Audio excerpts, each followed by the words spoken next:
nossa inteligência, enquanto às vezes a gente esquece de como usar a nossa própria inteligência para, quiçá, evitar conflitos. Então, hoje, com o professor Clóvis, a Monja Cohen, a gente está pensando nesse cenário de incerteza.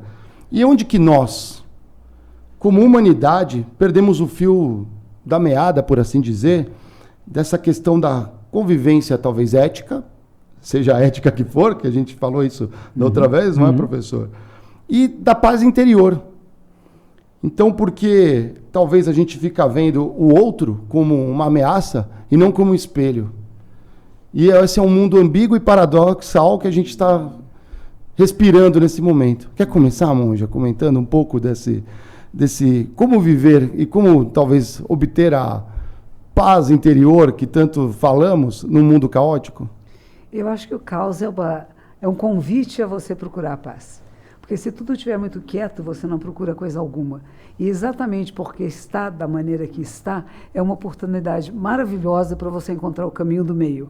Buda falava muito do caminho do meio, que não é de extremos, que não é dessa polaridade toda, mas você encontrar que é possível viver em equilíbrio no meio do desequilíbrio.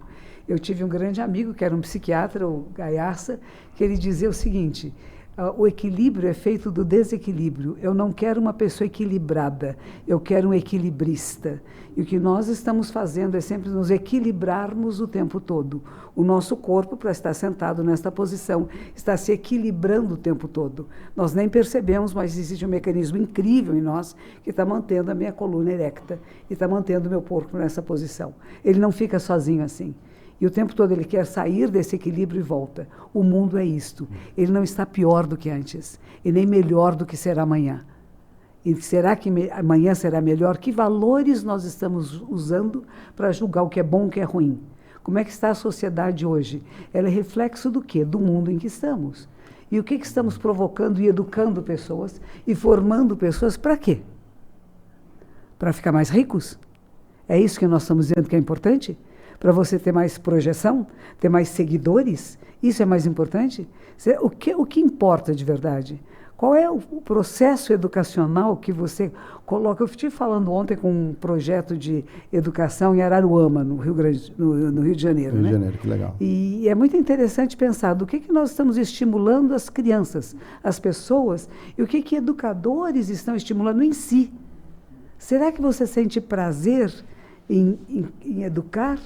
Em prazer em explicar, como fala o professor Clóvis, né? Eu não sou um professor, sou um explicador, mas eu faço com que as pessoas tenham curiosidade e interesse no aprendizado por aprender, não para passar de ano, não para ficar mais bonito, não para ser o primeiro da classe, mas quando eu posso ser o melhor amigo, quando eu posso ser aquele que posso ajudar meu coleguinha que não está entendendo direito a aula, eu vou explicar para ele, não para que ele fique mais do que eu ou menos do que eu, mas que nós possamos juntos compartilhar a vida. Isso é um outro tipo de processo. Na Dinamarca eles têm feito muito isso atualmente, né? O melhor aluno é o melhor amigo, é aquele que compartilha, que partilha, e não aquele que quer as notas e os bônus de estar em primeiro lugar. Só o destaque. Então, como é que nós transformamos todo esse processo porque o que nós estamos falando é isso, né? Eu quero ganhar mais, eu quero ser mais rico, eu quero ser mais poderoso, eu quero ter mais visibilidade. E, de repente, você fala, visibilidade de quê? De quê? Quem é que é visível, vê você? Quem é que reconhece você? São pessoas que você acha que são dignas, que são éticas? Ou é qualquer um? E reconhece do quê? Porque você chama atenção por falar palavrões? Não porque fala em sala de aula, que é uma coisa maravilhosa que sim, o professor fala.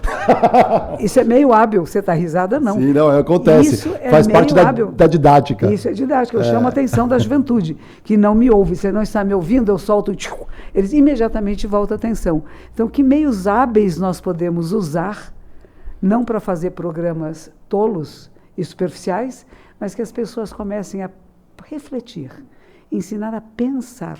Não pensar como eu penso, mas como que você pensa.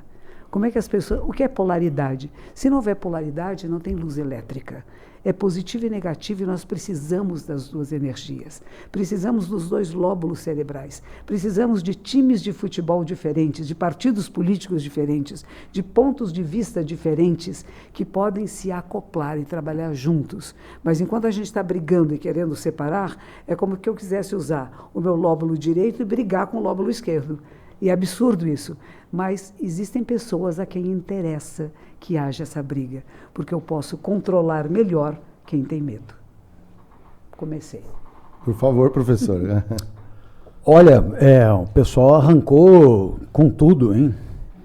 Ele fez a lição de casa, preparou ali um conjunto de paradoxos avassaladores. A monja pegou a bola quicando e já marcou uns 3 gols, monja. Pois eu imagino que estejamos mesmo carecendo de uma reflexão profunda sobre coisas muito fundamentais para as quais não temos nenhum preparo. De fato, se você sair na rua e perguntar, escuta,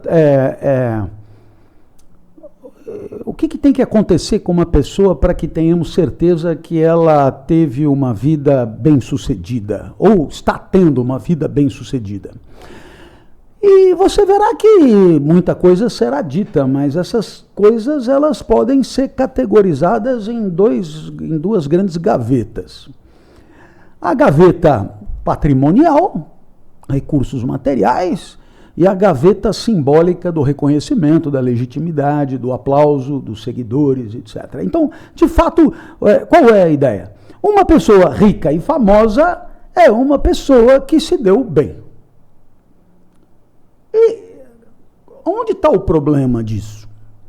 É que quando você vai preparar os jovens para a vida, educá-los, se você tiver por implícito essa redução da vida ao conforto material e à celebridade, você corre o risco de direcionar essa formação por um caminho que é profundamente empobrecedor da existência humana.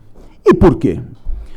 Porque as coisas mais elevadas que homens e mulheres podem perseguir não tem necessariamente a ver nem com a riqueza, nem com a notoriedade.